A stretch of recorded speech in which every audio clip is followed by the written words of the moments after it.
yang berani berdiri tegak menghadapi salah satu kekuatan militer terkuat di dunia, Kekaisaran Inggris. Dengan pasukan bersenjata tombak dan perisai, ia berani menolak ultimatum Inggris yang menuntut pembubaran Angkatan Zulu.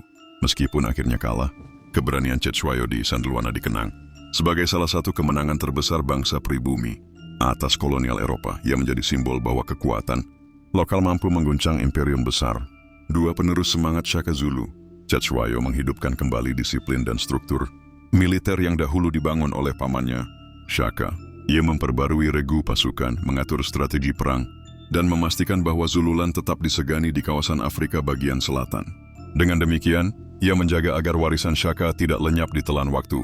3. Raja yang menjunjung martabat. Meskipun dikenal sebagai pemimpin perang, Cetshwayo menekankan bahwa prajurit Zulu harus berperang dengan kehormatan. Ia melarang pasukannya menyiksa tawanan dan memerintahkan agar wilayah Inggris tidak diserang tanpa alasan. Hal ini menunjukkan bahwa ia bukan hanya seorang panglima, tetapi juga seorang negarawan yang memahami pentingnya martabat dalam perang.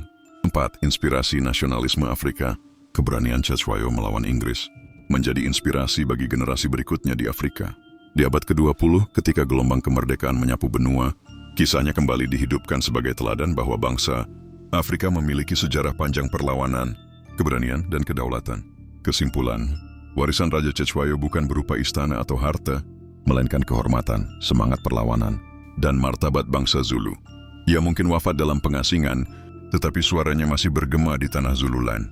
Ia dikenang sebagai singa terakhir Zulu, pemimpin yang menghadapi badai kolonial dengan kepala tegak.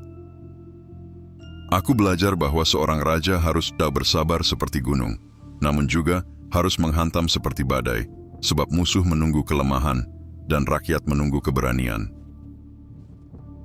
Kemenangan bukan hanya diukur dengan jumlah musuh yang tumbang, tetapi dengan seberapa lama kita mampu mempertahankan kebebasan yang diwariskan ayah dan kakek kita dari tangan asing.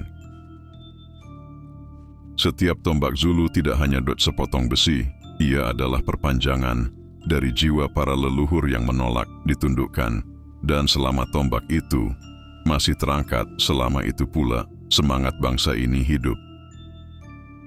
Aku tidak meminta peperangan dengan bangsa asing, tetapi jika mereka menginjak tanah leluhurku, maka darah para pendahulu Zulu menuntut aku untuk bangkit, sebab kehormatan bangsa tidak boleh ditukar dengan janji manis penjajah.